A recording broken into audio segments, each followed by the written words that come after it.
प्रिय माताओं, आप इस समय अपने जीवन के सबसे सुंदर, सबसे पवित्र, सबसे दिव्य चरण से गुजर रही है। मातृत्व का आरंभ आपके भीतर एक नई चेतना आकार ले रही है। एक नई आत्मा अपने आने वाले जीवन की तैयारी कर रही है।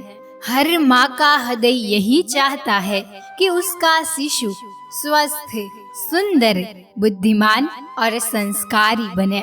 वह केवल शरीर से नहीं बल्कि मन, आत्मा और संस्कारों से भी समृद्ध हो। आज हर गर्भवती माता गर्भ संस्कार करना तो चाहती है, पर कई बार समझ नहीं पाती कि शुरुआत कहाँ से करे, कौन से कदम सबसे महत्वपूर्ण है और कैसे हर दिन अपने भीतर पल रहे शिशु को सद्गुण, शांति और प्रेम का स्पर्श दिया जाए।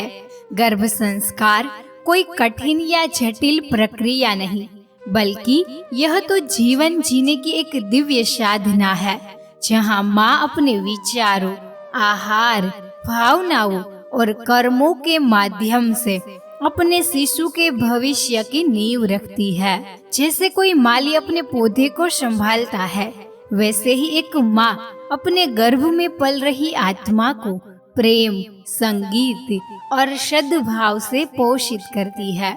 आज मैं आपको बहुत ही सरल, सहज और हृदय स्पर्शी शब्दों में गर्भ संस्कार के 6 मुख्य तत्व बताने जा रही हूँ, जो हर माँ के लिए एक दिव्य मार्गदर्शन का कार्य करेंगे।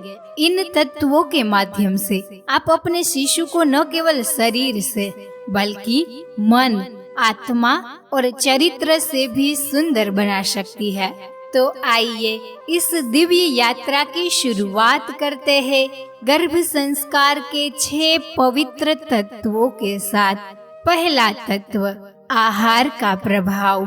प्रिय माताओं, आप जो कुछ भी खाते हैं वह केवल आपके शरीर का ही नहीं बल्कि आपके शिशु के तन, मन और चेतना का भी निर्माण करता है।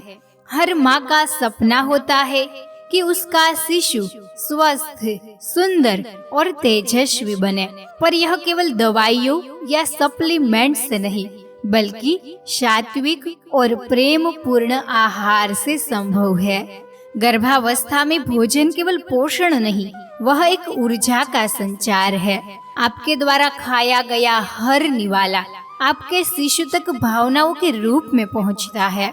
इसीलिए जब भी भोजन करे, मन को शांत करे, अपने भीतर कृतज्ञता और प्रेम का भाव जगाए। खाने से पहले भगवान का स्मरण करें। खाना बनाते समय भी जैसे आपके विचार होंगे, वही भावनाएं खाने में भी उतरेंगी और मन ही मन कहे, हे प्रभु, यह अन्न मेरे गर्भस्थ शिशु को केवल शक्ति ही नहीं बल्कि पवित्रता और दिव्यता भी प्रदान करे। जो अन्न सात्विक होता है, जिसमें अहिंसा, करुणा और शुद्धता का भाव हो, वह शिशु के भीतर सद्गुणों के बीज बोता है। यही कारण है कि कहा गया है, अन्न से मन बनता है। जब आपका अन्न प्रेम और कृतज्ञता से संस्कारित होता है, तो आपकी संतान का मन भी शांति, संतुलित और कोमल बनता है। ऐसा शिशु आगे चलकर केवल बुद्धिमान ही नहीं बल्कि दयालु, स्नेही और आत्मिक रूप से मजबूत होता है। इसीलिए भोजन को केवल पेट भरने का साधन न समझे बल्कि उसे एक पवित्र अनुष्ठान बनाए। हर निवाले के साथ अपने शिशु को शुभ कामनाओं के रूप में प्रेम, शांति और सकारात्मकता खिलाए। दूसरा तत्व, विचारों की शुद्धि। प्रिय माताओं, गर्भकाल केवल शरीर में होने वाला परिवर्तन नहीं, यह तो आपके मन और चेतना का पवित्र रूपांतरण है। इस समय माँ के हर विचार, हर भावना, हर कल्पना सीधे उसके गर्भस्थ शिशु के मन में बीज की तरह अंकुरित होती है। जिस प्रकार मिट्टी में जो बीज बोया जाता है वही पौधा बनता है, उसी प्रकार माँ के विचार ही शिशु का चरित्र और स्वभाव बनाते हैं। यदि माँ के मन में चिंता, भय, क्रोध या नकारात्मकता के बादल है तो वही ऊर्जा उसके शिशु तक पहुँचती है।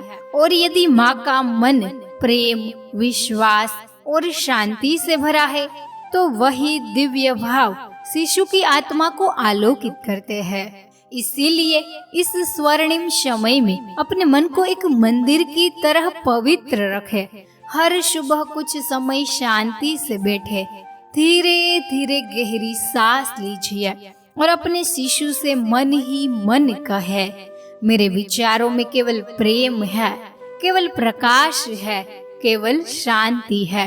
भगवत गीता के श्लोकों का चिंतन करें, रामायण के दिव्य प्रसंगों को सुने, संतों की वाणी, भजन या प्रेरक कथाएं, ये सब आपके मन की तरंगों को ऊंचा उठाते हैं। इन सभी जरूरी वीडियो के लिंक डिस्क्रिप्शन में दे दूंगी, चाहे तो आप अपने समय अनुसार इसे सुन सकती है। याद रखे, माँ के विचार केवल मन में नहीं रहते, वे ऊर्जा बनकर गर्भ में संचारित होते हैं। जो माँ अपने विचारों में प्रकाश लाती है वह अपने शिशु के चरित्र में दिव्यता, साहस और सद्गुणों की ज्योति जलाती है। इसीलिए प्रिय माताओं, जब भी कोई नकारात्मक विचार आए उसे प्रेम के प्रकाश से बदल दे। हर विचार को अपने शिशु के लिए आशीर्वाद बना दे।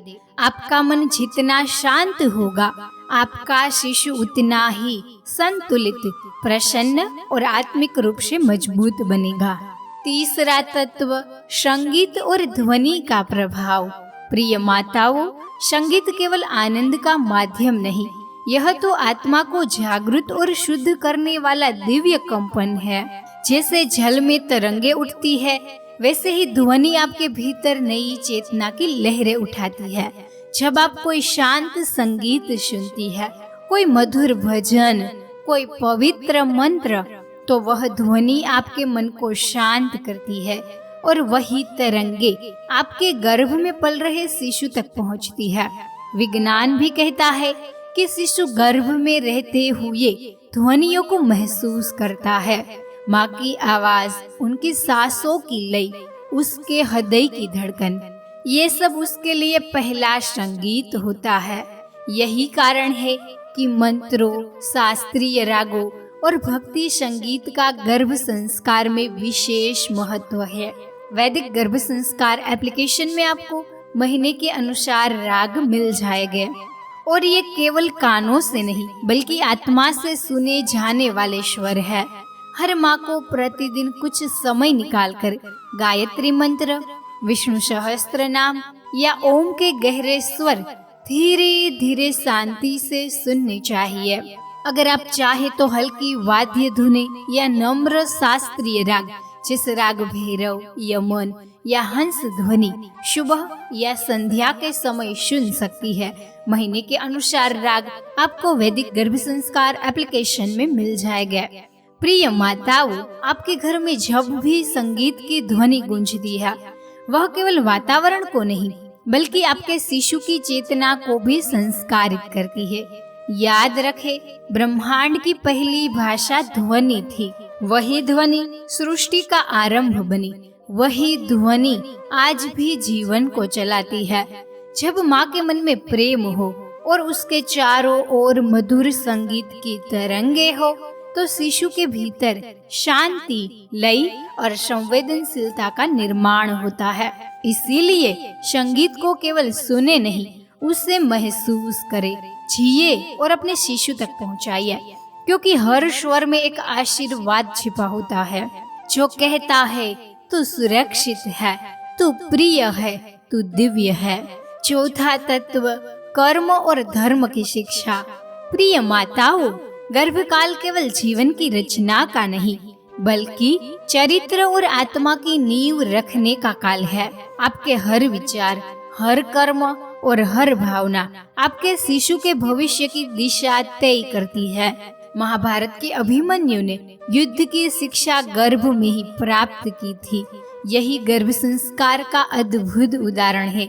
यदि आप पूरी अभिमन्यु की गर्भ कथा सुनना चाहती है तो डिस्क्रिप्शन में लिंक मिल जाएगी, चाहे तो आप सुन सकती है।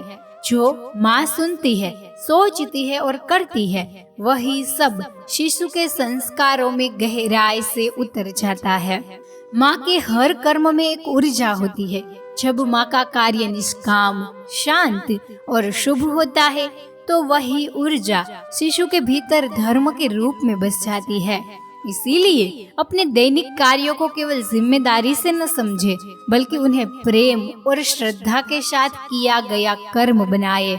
घर के कार्य करते समय जब आप भोजन बनाती है, दीप जलाती है या किसी की सहायता करती है, तो मन में यही भाव रखे, यह सब केवल मेरा कर्म नहीं, यह मेरे शिशु के संस्कार का हिस्सा है।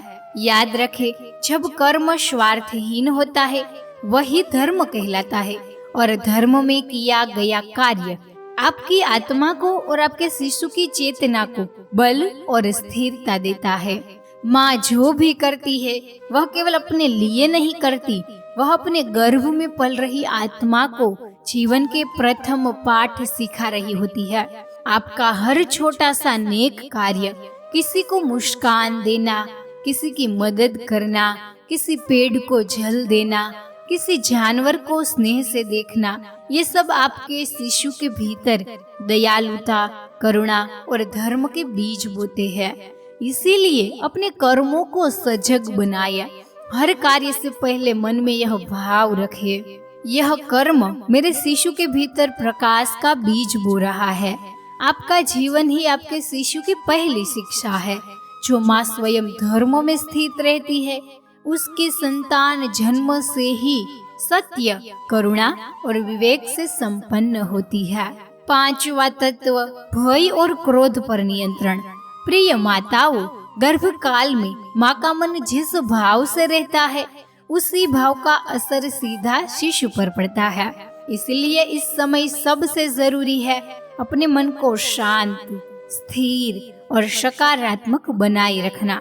भय तब आता है जब हम भविष्य की चिंता करने लगते हैं कि सब ठीक होगा या नहीं, डिलीवरी कैसी होगी, बच्चा स्वस्थ रहेगा या नहीं। और क्रोध तब आता है जब बातें हमारी इच्छा के अनुसार नहीं होती। पर याद रखिए, भय और क्रोध दोनों ही आपके भीतर की ऊर्जा को कम करते हैं और शिशु के मन में असुरक्षा का भाव पहुंचाते हैं। इसीलिए जब भी मन में डर या गुस्सा आए, थोड़ी देर के लिए आंखें बंद करें, गहरी सांस ले और धीरे धीरे छोड़िए। प्रार्थना करें, हे ईश्वर, मुझे और मेरे शिशु को शांति और विश्वास का आशीर्वाद दे। आप प्रार्थना और गर्भ संवाद भी कर सकती है, जिसकी लिंक मैं डिस्क्रिप्शन में दे दूंगी। चाहे तो आप सुन सकती है, आप चाहे तो हल्का संगीत भी सुन सकती है, मेडिटेशन भी कर सकती है, ध्यान लगाकर अपने शिशु से प्रेम भरी बातें भी कर सकती है। धीरे धीरे आप पाएंगी कि मन का बोझ हल्का हो गया है। याद रखिए, माँ का मन ही शिशु का पहला संस्कार होता है। अगर वह संसार शांति और प्रेम से भरा होगा तो आपका शिशु भी जन्म से ही सहनशील, संतुलित और प्रसन्न चित्त बनेगा। इसीलिए हर दिन का आरंभ इस भावना से करें, मैं शांत हूँ, मेरा शिशु सुरक्षित है और ईश्वर सदैव हमारे साथ है। छठा तत्व, आत्मा और शरीर का अंतर। प्रिय माताओं, हमारी प्राचीन संस्कृति सदैव कहती आई है, मानव जन्म दुर्लभ है, क्योंकि इस शरीर के माध्यम से हम भगवान का साक्षात्कार कर सकते हैं और मोक्ष के मार्ग पर अग्रसर भी हो सकते हैं। गर्भावस्था के इस पवित्र समय में माँ केवल एक शरीर का निर्माण नहीं कर रही होती, बल्कि एक आत्मा को जीवन देने का कार्य कर रही होती है। इसीलिए इस अवधि में यह समझना बहुत आवश्यक है कि शरीर अस्थायी है पर आत्मा शाश्वत है। हर दिन कुछ क्षण शांति से बैठे, गहरी सांस ले और अपने भीतर उस जीवंत प्रकाश को महसूस करें। जो आपके हृदय में धड़क रहा है वही आपकी आत्मा है। आप चाहे तो पंच तत्व ध्यान या चक्र ध्यान करें। यदि आप यह दोनों ध्यान करना चाहती है तो मुझे कमेंट बॉक्स में जरूर बताइए। मैं आपके लिए जल्द ही यही दोनों वीडियो लाऊंगी जो आपके मन और आत्मा को शांति प्रदान करेगा, जिससे आप अपने भीतर के दिव्य तत्वों से जुड़ सके। जब माँ यह अनुभव करने लगती है कि उसके भीतर केवल शरीर नहीं बल्कि एक अमृत आत्मा निवास कर रही है, तो वह अपने शिशु को भी वही भाव देती है। ऐसी माँ का शिशु जन्मों से ही अपने भीतर की शांति, दिव्यता और उपदेश को पहचानता है, और यही आत्मबोध वास्तव में गर्भ संस्कार का सर्वोच्च चरण है।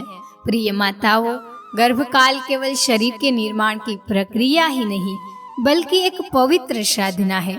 आत्मा को संस्कारित करने की यात्रा। आपके हर विचार की तरंग, हर भावना का स्पर्श, हर कर्म का भाव आपके शिशु की चेतना में अंकित हो जाता है। हर माँ अपने आप में एक गुरु है। आप उसका गर्भ एक दिव्य आश्रम। जब माँ इन 6 तत्वों को अपने जीवन में अपनाती है तो वह केवल एक बच्चे को जन्म नहीं देती बल्कि एक प्रकाशमयी आत्मा को इस संसार में लाती है, जो भविष्य में करुणा, ज्ञान और प्रेम का स्तोत्र बनेगा। यही है सच्चा गर्भ संस्कार और यही है सच्चा मातृत्व। यदि आप इस दिव्य यात्रा को और गहराई से अनुभव करना चाहती है तो डिस्क्रिप्शन में दी गई जानकारी अवश्य देंगे। और हाँ, कमेंट में हमें जरूर बताइए आपकी गर्भावस्था का कौन सा महीना चल रहा है। आपकी इस पवित्र साधना को कोटि कोटि नमन। ईश्वर करे आप और आपके शिशु पर सदा दिव्य कृपा, स्वास्थ्य और शांति बनी रहे। कमेंट में जय श्री कृष्णा जरूर लिखें। धन्यवाद।